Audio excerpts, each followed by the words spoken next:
L'Angle del Miramar, el programa de motor de Ràdio Mollet. Conduït i presentat per Álvaro Rodríguez, Eva Utrero i Àlex Bermúdez.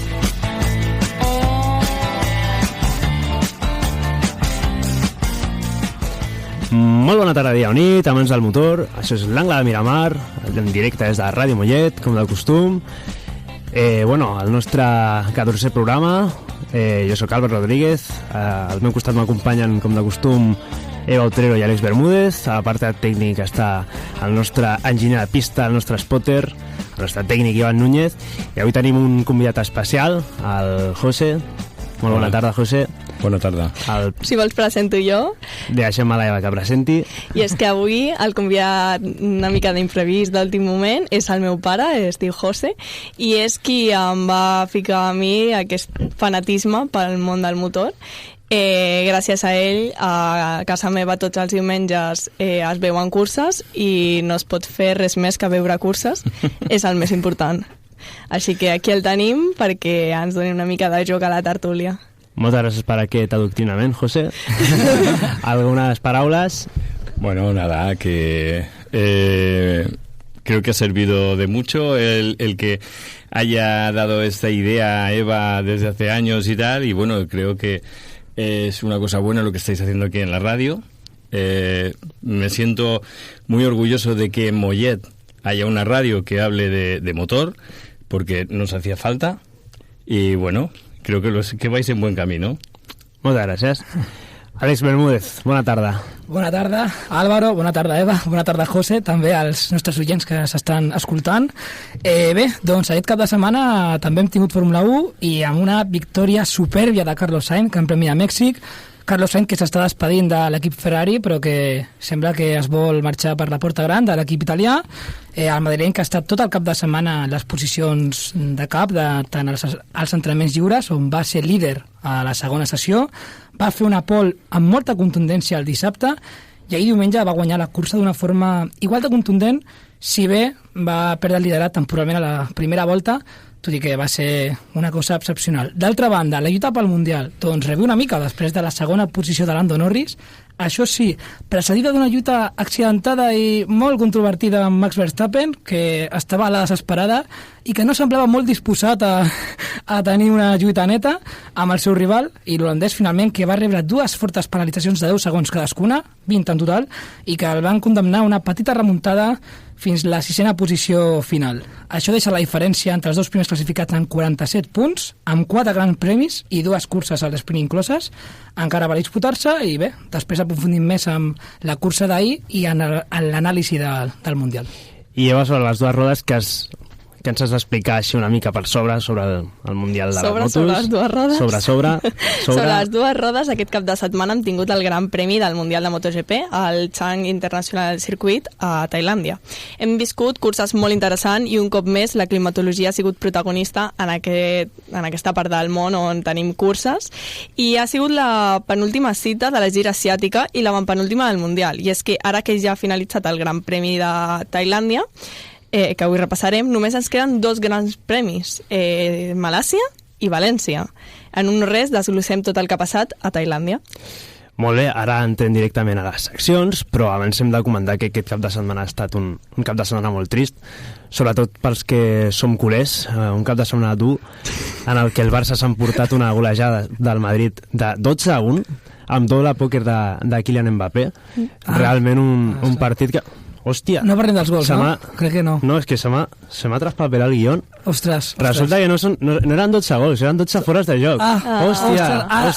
I els gols coincideixen amb el número de Lando Norris. Ostres, sí? Que curiós. Bon cap de setmana potser també. Potser aquest missatge que li enviaven a Martín a Phillip Island, de Ryder 4, eren pels 4 gols que es menjaria aquest cap de setmana al Madrid. I és que bueno, hem tingut un Barça que s'està sorprenent en tots els sentits.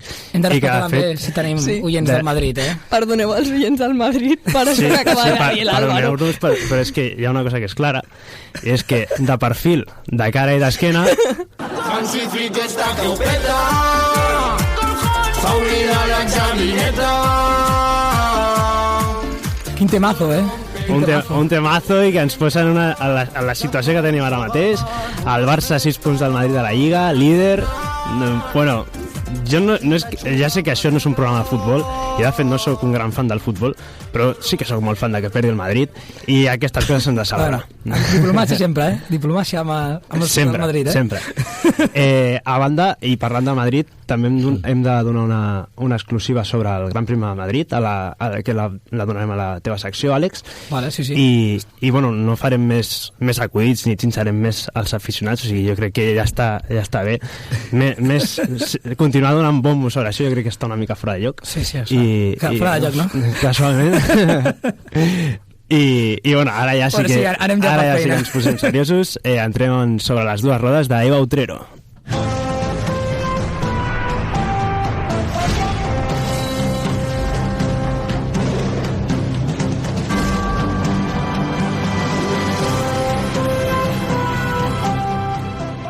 Comencem sobre les dues rodes de les motos més petites, les de la categoria de Moto3, i dissabte a la pole va ser per l'australià el Joel Kelso i completaven la primera fila de graella el Colin Beiger i l'Àngel Piqueras.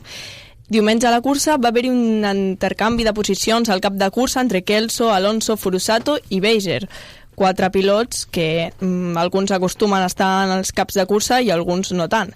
L'espectacle es va fer servir a l'última volta. A l'últim revolt just veiem una lluita de 5 pilots per la victòria i en qüestió de segons un error d'Ertolà el deixa últim d'aquest grup i un toc a uns metres de línia de meta entre Beiger i Furusato provoca que el japonès caigui de la moto i passi per línia de meta, la moto per una banda i el pilot per una altra.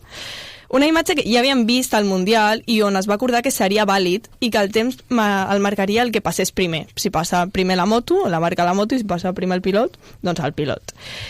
I, bueno, després d'això, d'aquests 5 pilots que lluitaven per la victòria, el més llest, més ràpid, més carismàtic, es van portar, ja està somrient en l'Álvaro, la 12a victòria. El campió de la categoria, el David Alonso, continua sumant victòries i rècords, i és que ja ha superat les victòries de Valentino Rossi. Aquest noi sembla no tenir sostre. A la segona posició, el Luca Luneta, i a la tercera, el Colin Beiger. Què és aquest somriure? No, respecte al tema del Furusato, que no va haver diferència que creus la línia després de la moto. O sigui, no hi ha diferència en qui creu abans la línia. Sí, això és una mica... També aquesta norma no sé, no l'acabo de... No m'heu captat per on anava. No, la veritat és que no. No. Bueno, ara sí que està jo fora de lloc. Un Furusato a mi em va sorprendre que li contés, sobretot perquè la moto surt de la pista. Normalment quan estan on estan col·locats els sensors que després reaccionen amb els transponders que porten les motos, normalment per fora de la pista no hi són. Entenc que al ser la línia de meta estan per la gespa i pel pit lane. Pel pit lane sempre hi són. De fet, quan hem estat al circuit de Catalunya ho hem vist, que quan passem pel pit lane la línia del transponder es veu per dins del pit lane també. Sí. Però per l'altra banda normalment a la gespa no hi és. Aleshores m'estranya perquè clar, el transponder va a la moto, no va al pilot, i com és una unió que es pot separar en el cas de les motos, doncs es pot donar, com el cas del Furusato, entenc doncs, que hi ha alguna manera, un procediment que tenen intern. Creo que hay photo finish. Clar, a banda de la photo finish també sempre es pot fer servir. Però en el cas en aquest tipus de situacions crec que és important. O sigui, entenc que la FIM té el seu propi procediment pel que respecta a si una moto creua o no creua la línia a cas de que ho creui el pilot. Sí, és una cosa que es va veure en... Sí, en tot cas, si creua només el pilot la línia, sí que no compta. Sí, han de creuar tots dos. Sí, la van creuar tots dos. Sí. El cas és que la moto sí que anava per la gespa, que és el que em sorprenia. Bueno, ja preguntarem. Aquí hem de preguntar, que està el transpont. Bueno, no passa res, et portaré aquesta informació, vale, Albert? No, ens posarem en contacte amb Dorna i intentarem resoldre de primera aquest dubte. Sí, esperem que has estat millor 100%. que has de la FOM. O que nos passe la foto. Bueno, passem ara amb la categoria de Moto2, on recordo que arribàvem amb un matchball per a Iogura, opció de guanyar el Mundial de la categoria intermèdia a 3 curses del final del Mundial. Dissabte es va fer veure i es va fer amb la pole. La primera fila de la graella la completaven l'Aaron Canet i el Diogo Moreira. La cursa diumenge va estar liderada de principi a fi pel valencià, Aaron Canet. I si us pregunteu on era a Iogura, va perdre 6 posicions a la primera volta i va haver de remuntar, però ho va fer. Va remuntar fins la segona posició, quan a 3 voltes del final i a 3,6 segons d'Aaron Canet, que liderava, veia com els comissaris tenien la bandera vermella treien la bandera vermella per la pluja. I s'adonava així que, com havien passat 3/3 de la cursa, aquesta no reprendria, i això significava que s'acabava de convertir en campió del món de Moto2. El primer campió del món de la història ha arribat des de l'Asia Talent Cup, el primer campió japonès del Mundial en 15 anys. Chapó per a Iogura, estratega i fred, que sense alçar el to de veu ha arribat fins al més alt. Per mi, l'esperem la temporada vinent a MotoGP fent alguna cosa important. Bona Iogura, que ha dominat Moto2 des de... És la seva segona temporada o és la primera? Ara no... Segona, va lluitar amb... Normalment sempre s'acostuma a guanyar Moto2 a la segona. És molt estrany que un pilot pugui guanyar la primera. Ni Marc Márquez va fer això, eh? Sí. O sigui, imagina't. L'únic que va estar a punt de fer-ho va ser Raúl Fernández, sí, el 2021. Quin temporada de Raúl Fernández aquell any. I l'any passat a Iogura va lluitar al Mundial amb Augusto Fernández. Sí, finalment Augusto, sí. L'any passat estava fortíssim Augusto, sí. No es podia fer res amb ell. Vull comentar respecte a Moto2, Arbolino, un cap de setmana per oblidar. O sigui, ja començant pel divendres on Zonta se'l van portar per davant quan ell estava aturat a la línia de box amb una avaria a la moto. Sí. Mentre li tenia un comissari i tenia un peu a terra, se l'emporta per davant, pràcticament li trenca el peu, no li va causar cap lesió, però es va emportar, li va empènyer directament sobre el peu que tenia recolzat a terra, i bueno, una imatge terrible. O sigui, jo crec que el que va fer Zonta requereix una sanció perquè realment és un risc tremendo. O sigui, la sanció no va ser a la cursa i ja està. Per mi ha de ser un race ban, això. O sigui, no pots tenir un tio que faci aquesta mena de coses perquè realment és que posa en molt perill a tothom. Arbolino, que va estar corrent amb muletes, s'estava pujant a la moto amb... Ara no recordo com es diuen muletes en català. Amb crosses. I bueno, que tampoc són condicions perquè un pilot corri, que hagi d'anar pel però això ho hem vist molt. Jorge Lorenzo, no? Fa moltíssims anys que va fer una cursa. Aaron Canet. Sí, coses així, que jo no estic a favor de que es donin. I, bueno, després a la cursa també va caure. Crec que també veurem aquest discurs de tenir un pilot que fa aquestes accions a Fórmula 1 en uns moments. No em facis spoilers, sisplau. Ai, vinc jo amb ganes. Bueno, ja deixant Moto2, sí, finalitzem. Via libre per MotoGP. Finalitzem amb l'única categoria on encara no s'ha decidit el Mundial i la lluita encara està oberta. És MotoGP i la pole se la van portar Pecco Bagnaia, la segona posició va estar per Bastianini i la tercera per Jorge Martín. Teníem a Marc Márquez a la 5a posició i a Pedro Acosta a la 7a, però jo vull destacar de la classificació la 6a posició de Fabio Quartararo, campió del món de l'any 2021, que es plantava ja a una 6a posició de classificació amb la seva Yamaha. Però, bueno, dissabte a l'esprint Bastianini va imposar el ritme que no van poder replicar i així va aconseguir la victòria. La segona posició va ser per Jorge Martín, que quedava per davant de Pecco, que quedava tercer, i els germans de Cervera eren quart i cinquè per ordre de naixement. Si sabeu qui és més gran, doncs ja sabeu. Diumenge a la cursa teníem el primer accident a la Sighting Lab. O sigui, havia començat la cursa i ja teníem l'Àlex Márquez, que queia i havia de passar per boxes. Sortiries del pit lane. La cursa es declarava en aigua abans de que comencés i un cop es va apagar el semàfor vam tenir una molt bona sortida de Jorge Martín i a mi m'anaven els ulls a la posició de Fabio Quartararo, que arribava segon a la primera corba. Però va durar poc aquest somni perquè Morbidelli el va deixar fora de cursa en una acció de dubtosa legalitat per la qual va haver de complir una long lap. A la cinquena volta, Jorge Martín cometia un error que aprofitaven Pecco i Marc i quedava entre ells la lluita per la primera posició. Fins 9 voltes després, quan el va caure el 8 vegades campió del món i va deixar a Pecco sol per la victòria. Sense errors, era una victòria segura per l'italià i una segona posició pel Jorge Martín, i així va ser.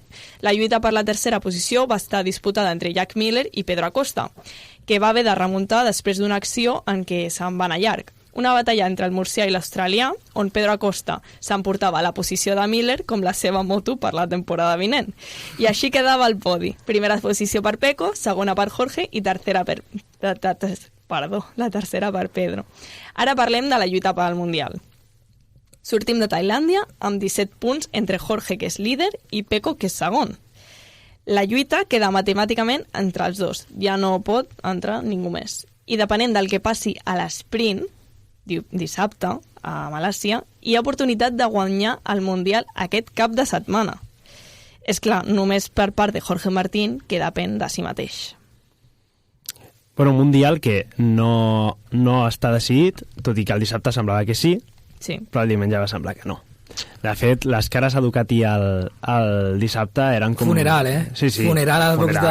Però les cares, Juan, les cares. Sí. O sigui, un ambient a Ducati que feia molt mala pinta. Ambient a Ducati que vull recalcar, que ara se m'ha vingut al cap, la imatge de l'esprint on Marc Márquez no va pujar al podi, i on estava Gigi D'Aligna? Al box de Marc Márquez. Sí, o sigui, tens els teus dos pilots al podi i te'n vas al box de Marc Márquez. Aquest tio és més de Márquez que jo.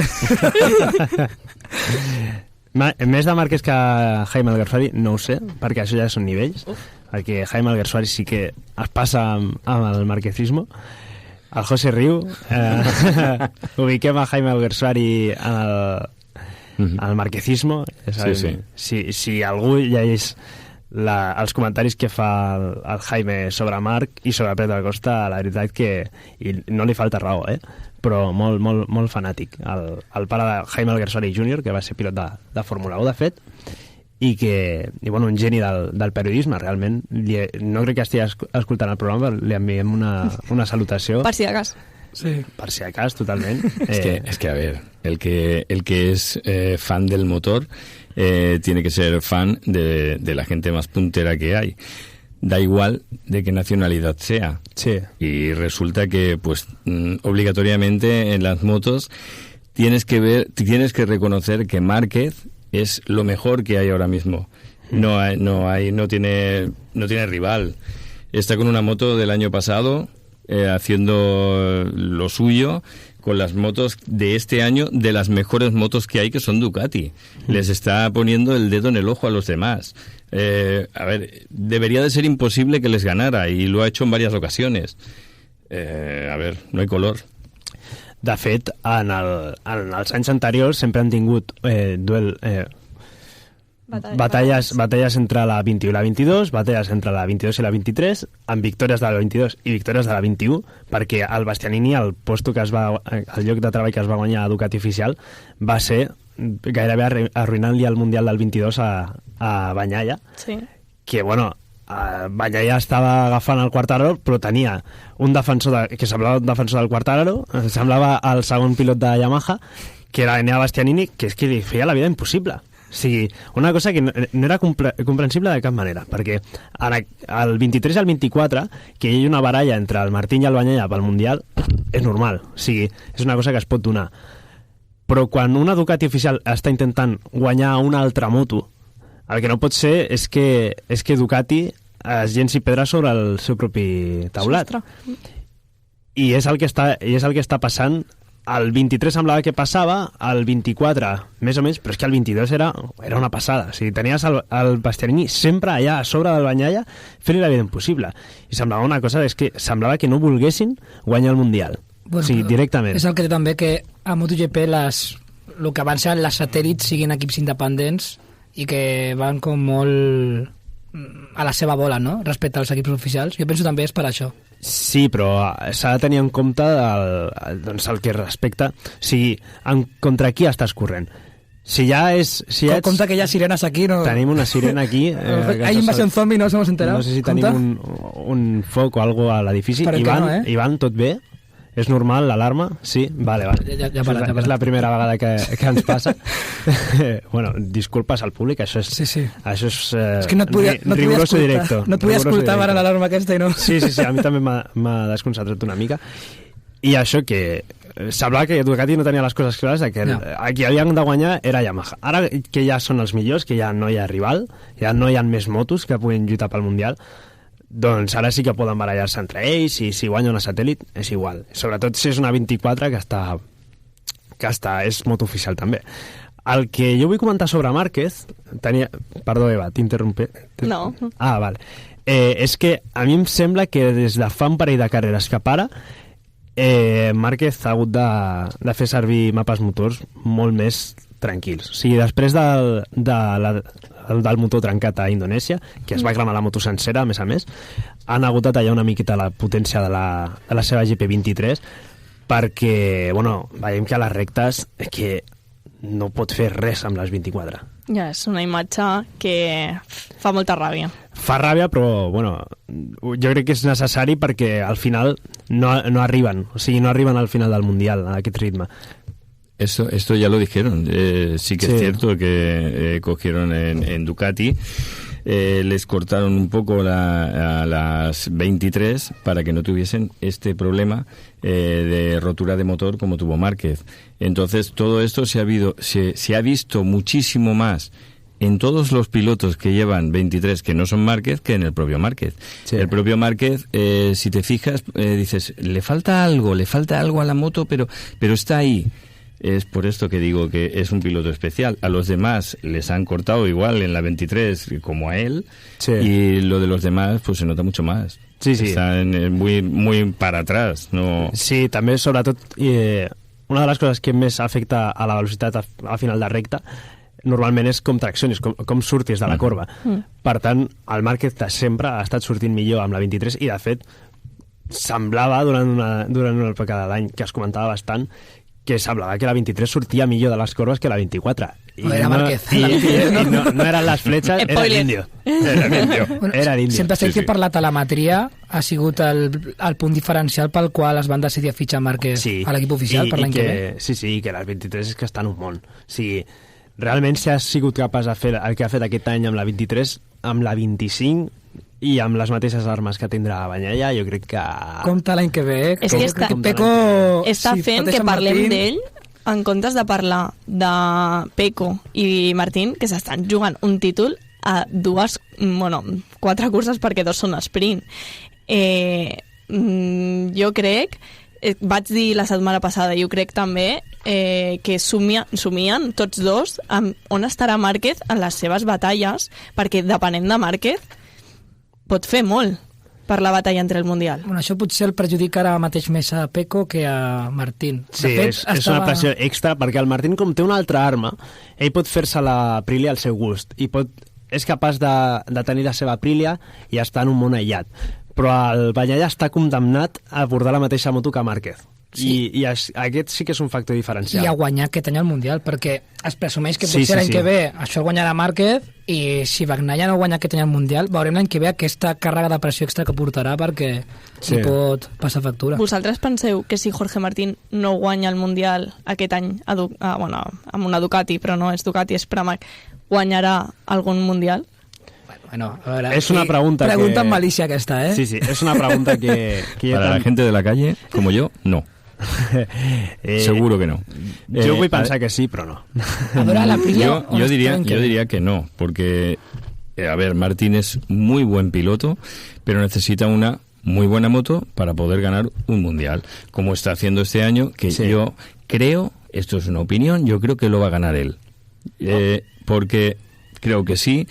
Y esta poca ventaja que lleva, si no hace nada raro, parece ser que está calmado, que no intenta hacer cosas raras como el año pasado al final del campeonato, que se puso a hacer malabarismos, a ver si llegaba para adelantar a Pecco, tal. Ahora no tiene que adelantar a Pecco, ahora solamente tiene que aguantar detrás de él. Sí. Pecco tiene ahí presión que no sabemos cómo va a reaccionar. También está por ahí en medio Márquez, que Márquez no tiene suficiente potencia como para llegar a ellos y los dos tiran como tienen que tirar. O sea que en cursas normales yo creo que debería de ganar este mundial, creo que se lo debería de llevar Martín. Creo que eso este año. Al año que viene mucho tendría que ganar la Aprilia en rendimiento para estar por delante de una Ducati. Ya no digo el piloto, ja digo la moto. Sí. Mucho. Al final, en diversos tipus de... Diguem-ne, els esportistes, en gairebé tots els esports, es poden classificar una mica entre els que són un fora de sèrie, entenem fora de sèrie Márquez, Stoner, Lorenzo, Rossi... Tota aquesta casta de pilots... Jo ficaria Pedrosa, tot i que no té mundial. Pedrosa també se m'ha oblidat. Diguem-ne, los cuatro fantásticos de tota la vida, que Márquez va entrar a substituir Stoner. Aquests quatre podien guanyar mundial gairebé amb el que li donessis. Bagnaia i Martín no estarien dins dels quatre fantàstics. Home, Bagnaia aquest any l'està condemnant a no entrar. Sí, i a més, veig lliures, però és veritat. Però és que Bagnaia és un pilot que jo crec que sempre ha tingut un puntet més que Martín. O sigui, sí. Sempre ha tingut un puntet any, extra. Segur.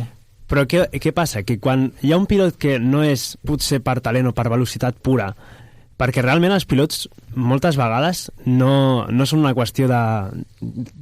El que fan no es pot entendre tècnicament, simplement ho fan perquè els hi surt sols. Un exemple d'això és Shane Van Gisbergen, que és un pilot que ve de Nova Zelanda i es dona en diversos casos, que és un pilot que és boníssim però per naturalesa. Li pots donar el que vulguis, que va ràpid. I això amb molts pilots de motos que són fora de sèrie, li dones un cotxe i te'l porta ràpid. I li dones el que li donis i te'l porta ràpid. Aleshores, el Bagnaia i el Martín no estan dins d'aquest grup, però el Bagnaia té aquest puntet extra. Què passa? Que amb pilots de l'estil del Martín, que són tan talentosos, sempre després amb treball, sobretot mental, i després amb moltíssim treball físic, Martín està com un toro. El treball mental s'està notant molt aquest any que... Sí. Martín està, a nivell de fortalesa està com un toro. Sí, allà porta la bandera. Li falta la templança i li va tornar a faltar ahir diumenge perquè la passada frenada a la corba 2, això va determinar molt. Ahir se li apareció la Virgen allà a Martín. Si Márquez no s'arriba a caure, compte que aquests 13 punts de diferència que hauria tingut amb el Bagnaia, amb un sprint i una cursa normal se li esfumen, O sigui, que has parlat abans de futbol i la comparació que estaves fent ara, Martín pot ser Cristiano, però no pot ser Messi com Márquez. Sí. Bueno. No, és tal qual. Això crec que li aplica més a Bagnaia, Veurem l'any que ve Bagnaia... No, però és un exemple molt bo. Cristiano Ronaldo, per talent pur, no era capaç d'arribar a Messi, però amb treball i constància sí que estava a un nivell molt similar. Tant és així que quan Messi estava una mica pitjor sí que podia atacar. I en el cas de Martín és una mica així. Amb pur treball físic i mental és capaç d'estar en un moment, estar en un prime, en un pic, que sí que és capaç per rendiment propi de portar la moto fins allà. Però no és un pilot que si tu li dones qualsevol moto et començarà a fer coses. Això no és, jo no trobo que sigui aquest perfil. I si fos d'aquest perfil hauria agafat la Ducati el primer any que va estar a MotoGP, que va ser el 21, i hauria guanyat el Mundial. Seria així, que és el que va fer Márquez, i aquest és el factor diferencial. Ja acabem la secció. Tenim ara la pausa. Sí, vull dir una cosa per acabar la secció. Canviem una mica el to, i és per parlar de Carlos Tatay. No sé si esteu al cas del que li va passar. Un pilot al qual va tenir un accident molt important a Portimao, en una categoria que no era del Mundial de MotoGP, però entrava dins d'una de les categories de la federació. La Federació Espanyola. Sí. Tema Carlos Tatay, molt important. Ho comentem ara després de la pausa, que se'ns acaba el temps. Vale. Com hem dit, per temes de la ràdio, fem una petita pausa, tornem de seguida. Moltes gràcies. Fins ara. Esteu escoltant Ràdio Mollet.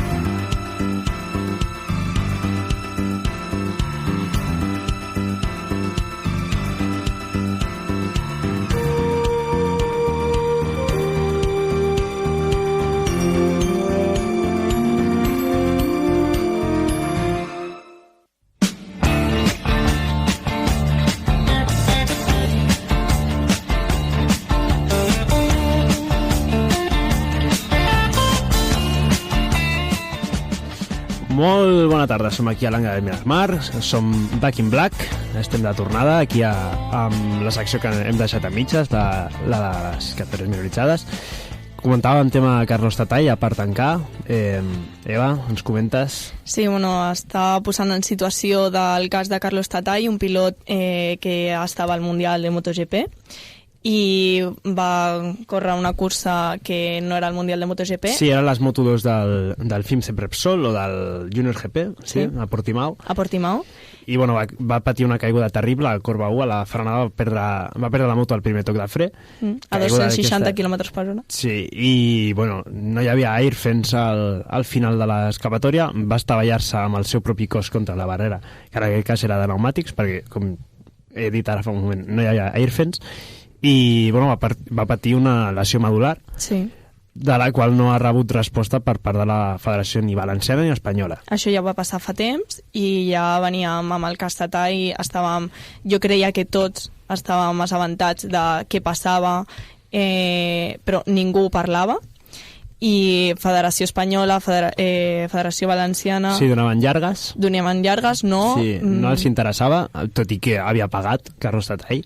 És a dir, i fa 2 dies, cosa de 2-3 dies, Carlos Tatay va publicar un vídeo dient que la FIM, ja dient a la Federació Internacional del Motor, que no li volia indemnitzar perquè estava corrent en ral·lis, ral·lis adaptats, i que com no estava al sofà de casa seva, no tenia cap invalidesa. Sí, la Federació Internacional de Motociclisme, diguem-ne, només acceptava lesions medulars i només subvencionava lesions incapacitants si la incapacitat era del 100%, és a dir, que quedaves gairebé com un mort cerebral, o sigui que no podia, completament vegetal. I aquest no és el cas de Carlos Tatay, perquè és un noi que segueix viu i molt viu, perquè continua fent esports. El primer que va fer després de la lesió, quan ja els metges li van permetre, va ser comprar-se un kart, i va estar començant a entrar en un KZ, que és una borrada. O sigui el KZ és com un Fórmula 1 en petitó, i bueno, posant-se en forma i posant-se a to. Un Carlos Tatay que no es va rendir, que va fer aquest vídeo, i fins que no ha fet aquest vídeo i l'ha posat les galtes vermelles a la Federació Internacional del Motor, aquesta no li ha donat la resposta, i a dia d'avui sí que podem dir que la FIM, una molt bona notícia per Carlos Tatay i crec que pel món del motor, indemnitzarà i pagarà a Carlos Tatay per la seva lesió que va estar causada en una cursa on està federat. Sí, sí. Des d'aquí, doncs, enviar-li totes les forces a Carlos Tatay que recuperi del tot el més ràpid possible. No podrà tornar a caminar, llastimosament, però bueno, sí que desitgem que pugui continuar amb la seva carrera esportiva, que és molt prometedora en el món de les 4 rodes, un nou Isidre Esteve, i bueno, una abraçada enorme a Carlos Tatay. I jo volia dir que entenc que al Mundial, per patrocinadors, pel que tu vulguis, ningú ha alçat la veu, però he trobat a faltar que algú digués alguna cosa al Mundial. Sí. Sí, ha faltat una mica de determinació. Amb el tema Carlos Tatay tanquem la secció sobre les 4 rodes, sobre les 2 rodes, afegint 2, i passem a la Fórmula Sprint per Àlex Bermúdez.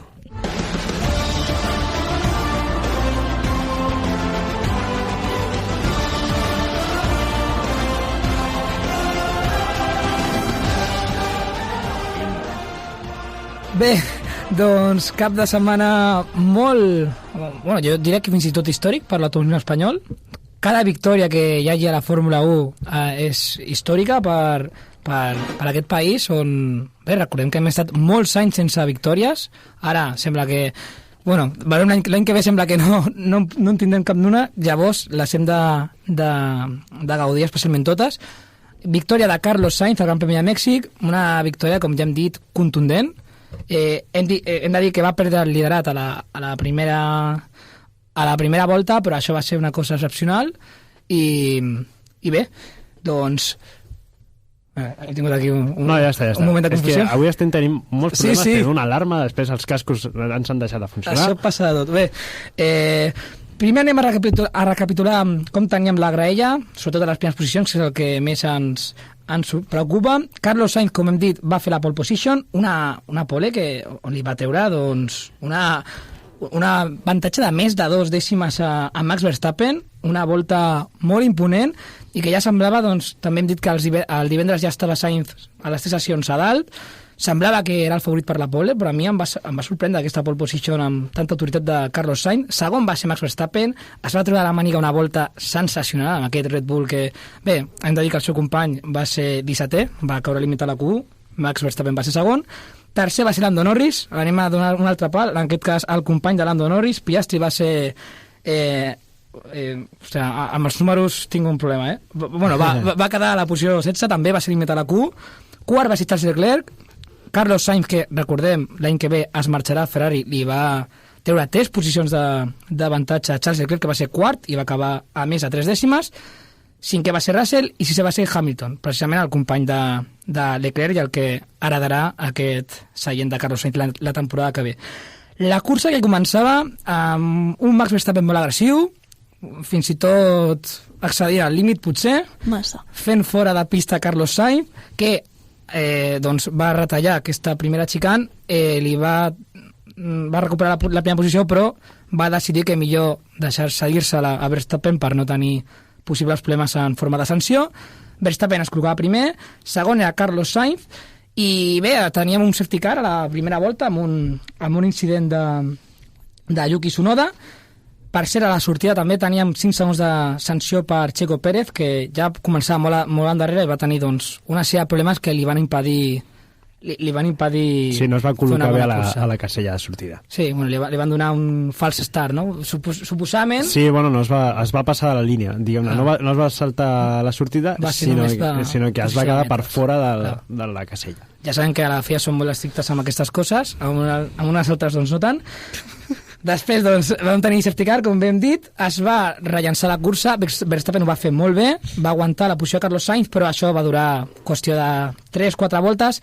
Carlos Sainz a la volta 9 li feia un avançament molt bo i molt meritori a Max Verstappen, li agafava aquesta posició i només a la següent volta, o sigui que hem de dir que vam tenir molta acció aquestes primeres voltes, en les quals va haver acció a la pista, esclar, i Verstappen va començar en modo destructor, va agafar vibes de 2021 i va fer fora de pista a Lando Norris fins i tot en 2 ocasions a la mateixa volta. Va ser masterclass de Max Verstappen. Bé, hem de dir que el primer d'aquests 2 incidents va ser un avançament per fora de Norris, que no va tenir més remei, el va avançar per fora. Bé, no va haver-hi temps de que la FIA actués, ja que bé, immediatament després Verstappen doncs, anava amb tot arramblant i tornava a fer fora a Lando Norris, en aquest cas fent-se amb aquesta posició, però en qüestió de 4 voltes, ja a la volta 14 li arribava la primera de les 2 sancions a Max Verstappen, 10 segons per fer fora de pista a Lando Norris, i la segona li arribava doncs, unes 5 voltes més tard, uns altres 10 segons, que eren un total de 20. I amb això què significava? Doncs que Lando Norris es faria en aquesta posició, però perdia molt de temps en aquesta persecució als Ferrari. I parlo dels Ferrari ja que se m'ha oblidat dir que aquest segon incident Charles Leclerc aprofitava per avançar els 2 pilots que lluiten pel Mundial, es ficava segon. Recordem que Leclerc sortia quart, ja es ficava segon. Semblava que això seria un doblet per Ferrari, ja que Norris perdia molt de temps amb aquest incident amb Verstappen. Verstappen, que entrava a boxes a la volta 27, i tot aquest temps Norris era incapaç d'avançar, també suposo que per por, ja que sabem que Verstappen li donava igual acabar els 2 fora de la pista. Jo li cridava a la tele, por favor, que alguien llame a Lando Norris i li digui no passis per davant de Verstappen, que vamos, se tira el cotxe. A mi això em va recordar molt a Itàlia 2021, que Verstappen va fer la mateixa amb Lewis Hamilton. En aquest cas les tornes s'han invertit una mica, però bé, igualment doncs, estem veient que Verstappen va líder del Mundial i que, doncs bé, algú li havia de parar els peus. En aquest cas la FIA els hi va parar els peus, va parar a la volta 27 Max Verstappen, recordem, recapitulació de la situació de cursa fins a aquell moment, Carlos Sainz primer, amb un avantatge de... Bé, va començar la cosa quan estaven els 2 Ferrari davant bastant ajustadets, això de la volta 10-11, semblava que Leclerc intimidava una mica a Sainz. Sainz es queixava de que hi havia un pacte que suposadament no respectava Leclerc. Jo suposo que li van donar un toc d'atenció a Leclerc i ja doncs, l'avantatge va anar pujant gradualment de temps. I bé, doncs Verstappen entrava a boxes, sortia a la posició a la posició 15, si no m'equivoco, 15. Sí, molt endarrerit. Molt endarrerit, era pràcticament l'últim pilot, a excepció bé de Checo Pérez i de Lawson, no?, que van ser... Sí, després d'una sanció de 20 segons encara va sortir per davant de Pérez. I, bueno, un moment de la carrera en què ja no passa res. Sí, vam tenir com unes 30 voltes de vacío. Calma, semblava que Hamilton agafava Russell. Sí, Hamilton que va estar moltes voltes amb Russell, Sí, va ser pitjor que el de Norris amb Verstappen la setmana passada a Austin. Sí. Finalment va avançar. És que amb aquests cotxes és molt tremendament difícil avançar. Clar, i suposo també que li havien donat un toc a Hamilton en forma de xato, no toquis a Russell, que ens estem jugant al Mundial de Constructors. Bueno, ara Mercedes està quart aquest Mundial de Constructors, però no està molt lluny d'aquesta... Bueno, sí que està molt lluny, sí. Se m'ha anat aquí la pinça. Sí. De fet, hem de parlar de que Ferrari adelanta ahir a Red Bull al ja constructors. estan McLaren i Ferrari per sobre de Red Bull. Checo Pérez cortesia, no? Perquè només opera Verstappen per sumar punts, sembla. I bé, lluitaran fins al final Ferrari amb McLaren. Jo penso que Ferrari pot tenir molts números de guanyar aquest Mundial de constructors. Realment Hamilton sembla que ha encertat.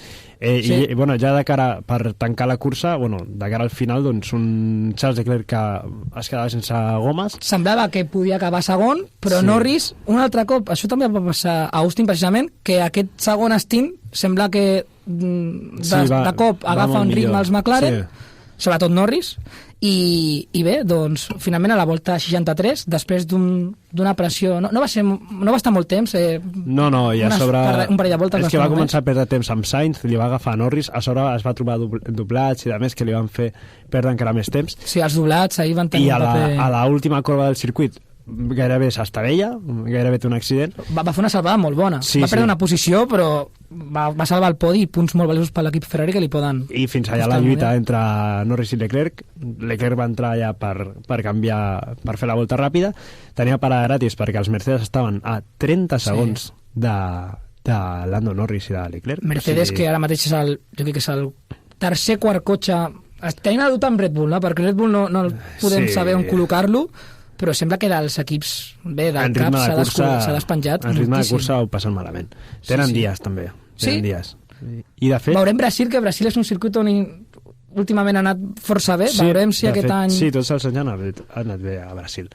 Anem a fer una ronda d'opinions. Comencem pel José, tema Verstappen. A ver, yo tengo opinión sobre Verstappen.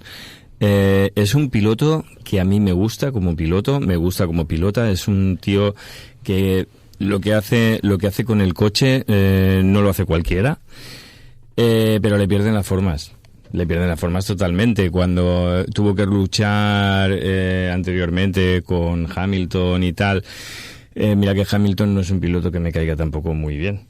Pero porque la verdad es esa, no considero que es otro piloto talentoso, pero que también le pierden un poquito las formas. Sí.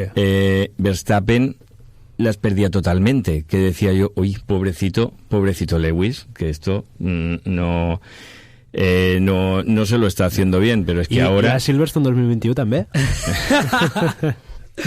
Bueno, estaban ahí. Se juntaron hambre con las ganas de comer. Exacto. Aquella temporada en general. Correcto.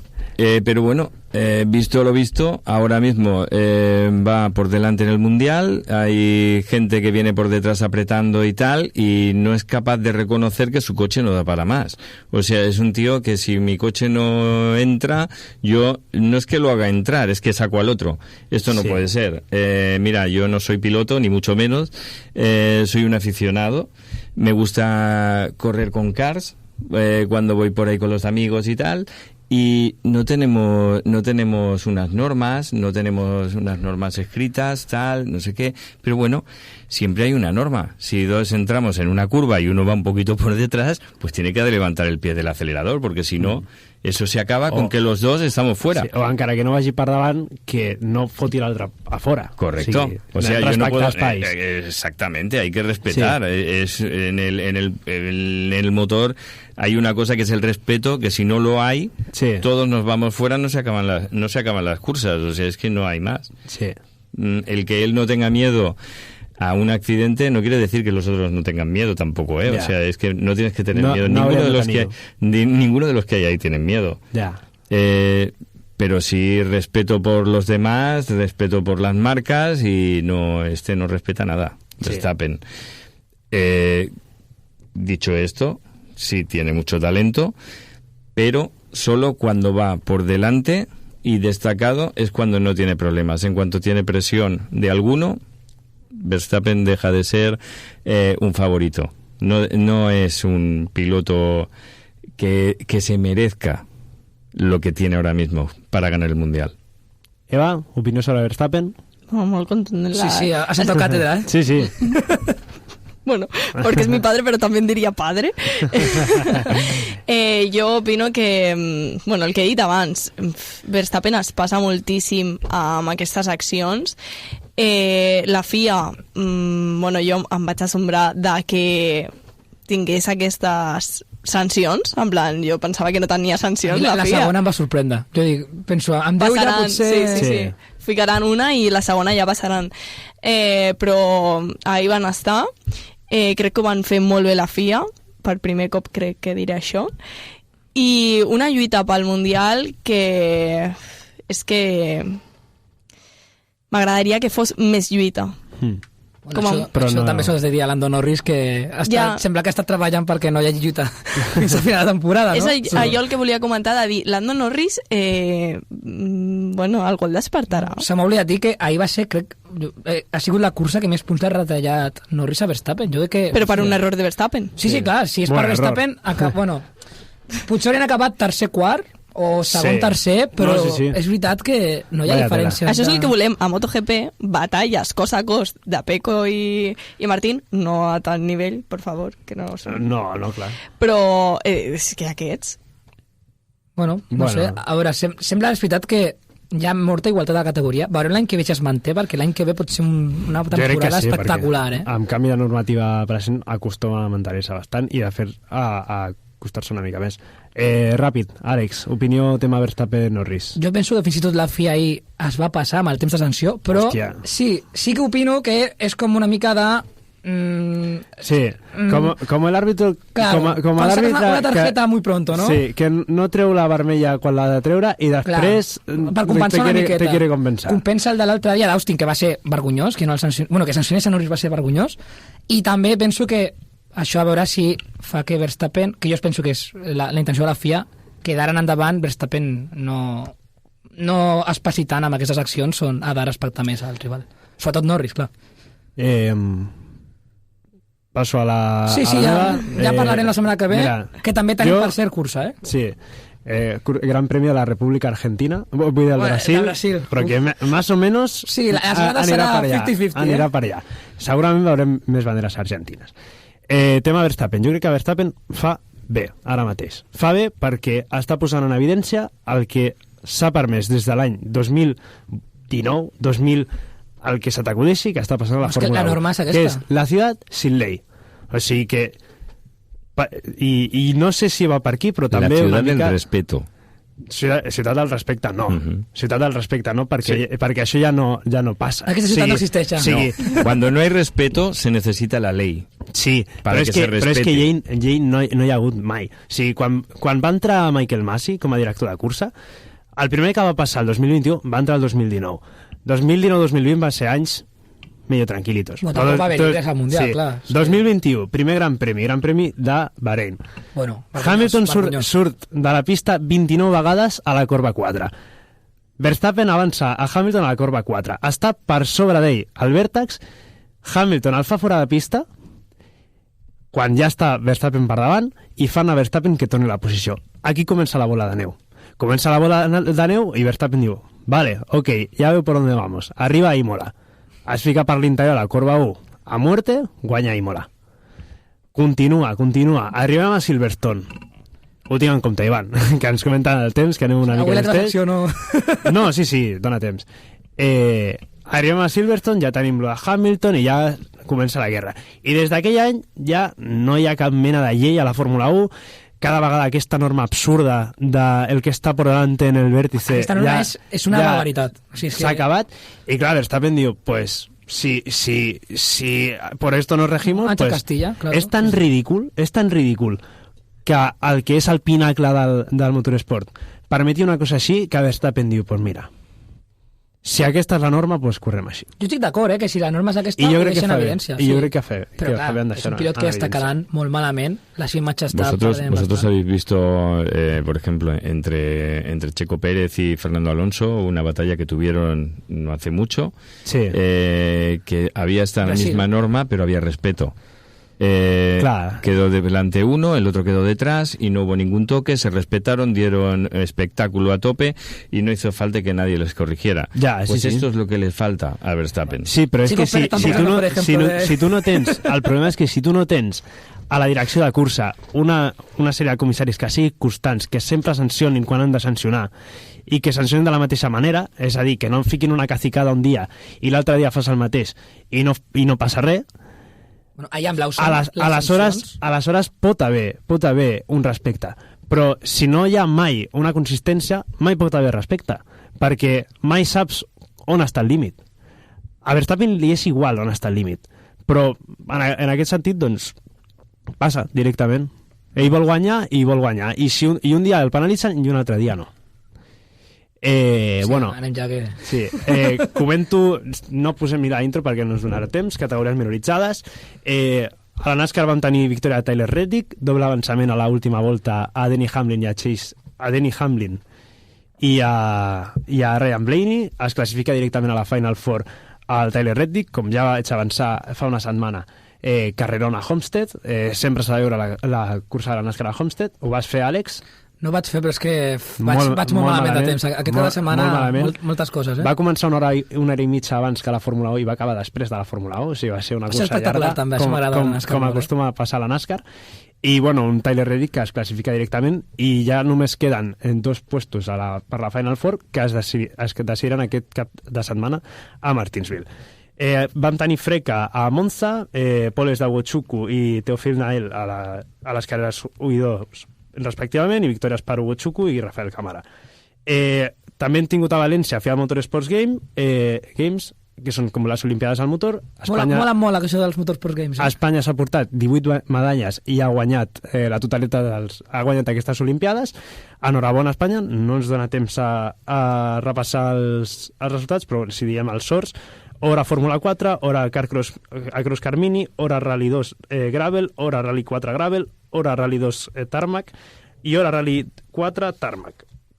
Després tenim més plates i bronzes, de fet tenim 6 de cada, d'aquí aquestes 18 medalles, i bueno, Espanya que fa una tremenda demostració de talent. Bosco Arias va fer bronze a karting júnior. Aquesta és mítica, la teva secció, Home, és que Bosco Arias, mucho ojo amb Bosco Arias pels pròxims. Fem agenda, motos... MotoGP, tenim l'última cursa de la gira asiàtica, Malàsia, Sepang International Circuit. La cursa a l'esprint dissabte a les 8 del matí i les curses de diumenge, Moto3 a les 5 de la matinada, Moto2 a 3:15, és a dir, 6:15, perdó. MotoGP a les 8 del matí, com l'esprint de dissabte, no hi ha error. Aquest cap de setmana a les 8, us ja veu dissabte i diumenge, per veure la lluita del Mundial de MotoGP. Àlex, agenda... Fórmula 1, Gran Premi a Brasil. Recordem, ja sprint aquest cap de setmana. Divendres tenim quali sprint. Divendres tenim sprint i la qualificació. Dissabte, sí. I diumenge per la tarda tenim, doncs, la cursa d'aquest Gran Premi de Brasil. Categories minoritzades, NASCAR a Martinsville, WEC a Bahrein, Super GT a Motegi, Fórmula 4 brasileña i alguna coseta més al circuit d'Interlagos. El que comentàvem d'exclusiva de Madrid, doncs, bueno, hem de dir que han aturat... Com? Al circuit de Montmeló també en tenim. Com? Aquí tenim curses? Sí, tenim el Race Week. No, Race Weekend és més endavant. Tema que... Hola, vinga. Disculpes. Tema de circuit a Madrid, han hagut d'aturar les obres per qüestions de temperatura, qüestions ambientals. Dissabte van sortir calentets, però aquest matí s'han llevat amb 0,4 graus i han hagut d'aturar les obres. I compte demà també que potser aquesta nit es porten una altra sorpresa. I compte que potser pugen les temperatures de cop. Això ha estat el 14è programa de l'Angle de Miramar. 9 i 10 de novembre, Racing Weekend al circuit de Montmeló, perdó. Exacte, no us ho perdeu. Moltes gràcies per la confiança, moltes gràcies, José, per venir de convidat. A vosotros. I fins aquí l'Angle de Miramar. Fins la setmana vinent. Adeu. Adeu. Vinga.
Esteu escoltant Ràdio Mollet.